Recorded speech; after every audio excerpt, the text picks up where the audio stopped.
50, খালি 50, খালি 50। এরকম পিস দিছে, হালকা একটা পিস দিছে। হ্যালো এভরিওয়ান, কেমন আছেন সবাই? সবাই বলেন তো আপনাদের কোন কাচ্চিটা সবচেয়ে বেশি ভালো লাগে? মানে কাচ্চি ভাই নাকি কাচ্চি ভাবি নাকি সুলতান ডাইন? আমি অনেক দিন হয়ে গিয়েছি সুলতান ডাইনে খাই না, যখন থেকে সুলতান ডাইনে ঝামেলা হয়েছিল। মানে একবার ঝামেলা হলো কুকুরের মাংস দেয় নাকি খাসির মাংস দেয়, ওইটার পর থেকে আর খেয়েছিলাম না। এই দিন আমরা গিয়েছিলাম লক্ষ্মীবাজারে সুলতান ডাইনে। ফার্স্টেই বলে দেই, এই দিনের কাচ্চি আমাদের কাছে একদমই ভালো লাগেনি, আর পরিমাণে অনেক বেশি কম দিয়েছিল। আমরা 500 টাকার প্যাকেজ নিয়েছিলাম আর জান্নাত আপুরা নিয়েছিল 800 টাকার। দুইজনেরই দাম অনুযায়ী অনেক কম দিয়েছিল। আর লক্ষ্মীবাজারের পরিবেশটাও আমার কাছে খুব একটা ভালো লাগেনি। আমার কাছে দাম অনুযায়ী মনে হয়েছে অন্যান্য রেস্টুরেন্টে এর থেকে অনেক বেশি রাইস দেয়।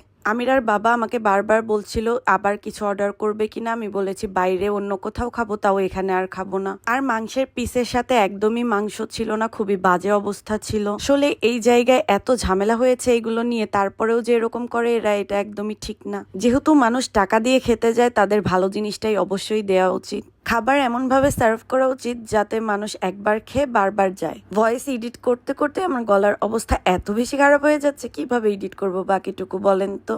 এমনটা যে ভাববো আজকে এডিট না করে কালকে করব, তারও উপায় নেই। আমার 2 দিন পরপরই ঠান্ডা লেগে যায়। আর ভিডিও জমিয়ে রাখতে রাখতে এমন অবস্থা হয়ে গিয়েছে, নতুন ভিডিও করার একদমই উপায় নেই। আর ভিডিওর স্পিড একটু বাড়িয়ে দিয়েছি যাতে ভয়েস আমার বেশি মিলাতে না হয়। খাওয়ার লাস্টে যদি আমি হাড্ডি না চাবাই, তাহলে আমার মনে হয় আমি খাবারই খাইনি। আমি মাংস খাই আর না খাই, আমার হাড্ডি চাবাতেই হবে। আমিরার বাবা বলছিল আশেপাশে না তাকিয়ে তুমি হাড্ডি চাবাও, এজন্য আমি আশেপাশে না তাকিয়ে হাড্ডি চাবাচ্ছিলাম। আমি জান্নাত আপুর সাথে মজা নিচ্ছিলাম, যেহেতু খাবার কম দিয়েছে এজন্য আমরা শসা, লেবু, মরিচ কোনোটাই রেখে যাব না, সবই আমরা চাবিয়ে চাবিয়ে খেয়ে রেখে যাব।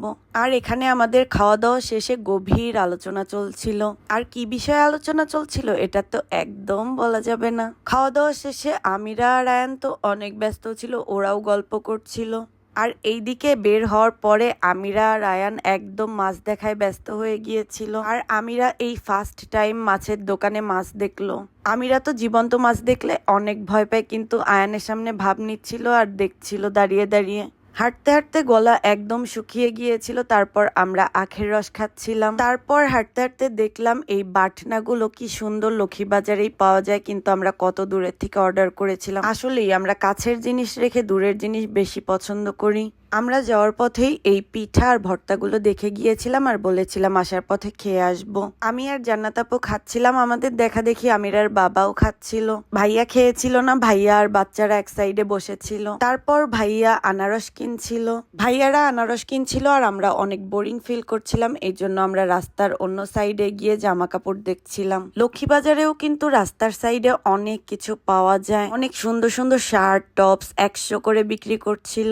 এখন একদল লোক বলবে আপনি গেলেই দাম কমায় আর আমরা গেলে বেশি বেশি চাই। তাদের উদ্দেশ্যে আমি বলবো দামাদামি করা শিখতে হবে আগে। ভালোভাবে দামাদামি করলে অনেক কিছুই কম দামে পাওয়া যায়। তাই উল্টাপাল্টা কমেন্ট না করে আগে গিয়ে সুন্দর মতো দামাদামি করবেন, যদি না কমায় তারপরে বলবেন। আমার কাছে কিন্তু এই টপস, শার্ট এগুলোর কোয়ালিটি ভালোই লেগেছে। ভালো মতো চেক করে বেছে নিলে ভালোই পাবেন। সবাই কমপ্লেন করেছে আমি স্পিড বাড়িয়ে দেই, ঠিক মতো সবকিছু দেখতে পারে না। এই জন্য শপিং এর টাইমের স্পিড গুলো তেমন একটা বাড়াইনি, আপনারা যাতে ভালো মতো দেখতে পারেন। এখানে কিন্তু রেডিমেড ব্লাউজও ছিল। এই শার্টটা কিন্তু অনেক সুন্দর ছিল, কিন্তু একটু পাতলা ছিল, এই জন্য আর নেওয়া হয়নি আমার। আর এই শার্টটা জান্নাত আপুর ভালো লেগেছিল, আমিরার বাবা চেক করে দেখছিল, তারপর একটা ফোঁটা ছিল, এই জন্য আর নেওয়া হয়নি। তারপরে আমিও একটু গায়ে দিয়ে দেখছিলাম আর ভিডিও করে নিচ্ছিলাম। এখানে কিন্তু অনেক কিছু ছিল কেনার মতো, আপনারা গিয়ে দেখবেন, কিনবেন আর টাকা নষ্ট করবেন, এই জন্য বেশি করে ভিডিও করছি আমি। আজকের ভিডিও এ পর্যন্তই। সবাই অনেক ভালো থাকবেন আর আমাদের জন্য দোয়া করবেন। আল্লাহ হাফেজ এভরিওয়ান।